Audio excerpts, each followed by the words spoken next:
Research is a process. Every research project follows a slightly different process. Yet there are some stylized processes which help to understand what research looks like. Let's first look at this stylized theorizing process proposed by Jan Wecker in 2013.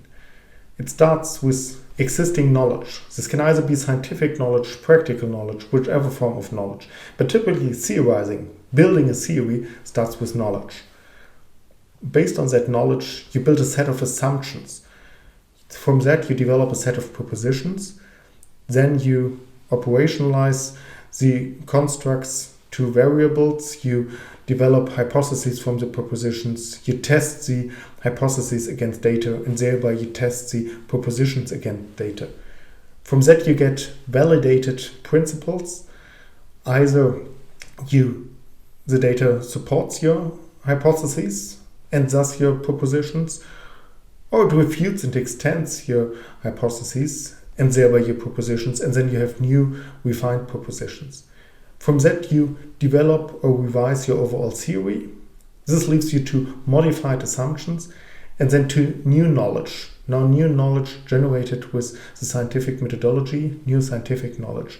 And this, in the circular model, becomes again the basis for new theorizing, where it becomes the existing knowledge for the next project, for the next research process, building on this. That's the cumulative tradition of research. Now, this was one process perspective on theorizing. Let's look at the stylized process of empirical research, specifically quantitative empirical research. And here we see this interplay of theory, method, and reality. On the theoretical plane, it's about the conceptualization.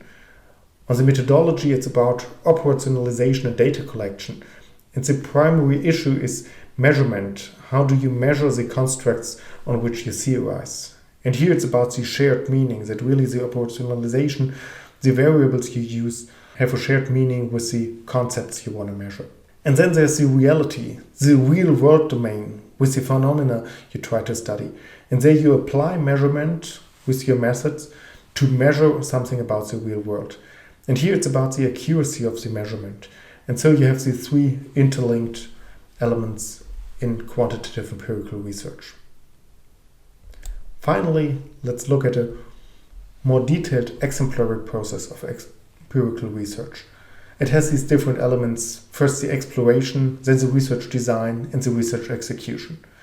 In the exploration phase, at the beginning of the research, you have three key elements: research questions, or just a single research question, literature review, and theory. The research question might be formulated with a question mark at the end. It might as well be an aim or an objective you try to achieve. We typically call this a research question as well, even if it doesn't end with a question mark. The research question is essential because it guides your future activities. It sets the aim, the goal, the question to be answered of your research project, and thereby sets its scope. The literature review is important for different purposes.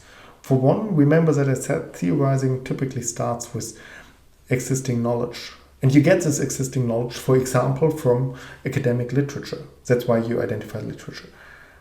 Second, for later on publishing it in the end of your research project, you should consider what are the conversant and what are the exemplars. Which other papers report on a research project which are similar to yours, and with whom do you want to engage in discussion? And you get that from a literature review. And you should spot the gaps in the literature so that you don't try to answer a question which has already answered sufficiently before. And then theory provides you the theoretical lenses through which you look at your problem, at your research question, at the phenomenon you want to study. Then in the research design phase, you have the operationalization, the research method, and the sampling strategy. The research method is at the core. There are many different methods you can use. You can do survey research, you can do interviews for qualitative data and then have a grounded theory approach on that. You can do experiments, you can do simulations, mathematical models, case studies and the like. There are many different research methods. In any of these, if it's empirical research, you need to think about operationalization. This is having precise, reliable, valid measures of the abstract concepts you want to measure. And If it's empirical research, you need a sampling strategy. You need to decide where to get the data from, whom to invite for a survey, whom to interview, or the like. And from this, once you have your research question, literature theory, and all these research design elements, you can draft a research proposal. It might be that you propose it to somebody like a funding agency. It might be that you propose it to your supervisor of your master's thesis, PhD thesis, or the like.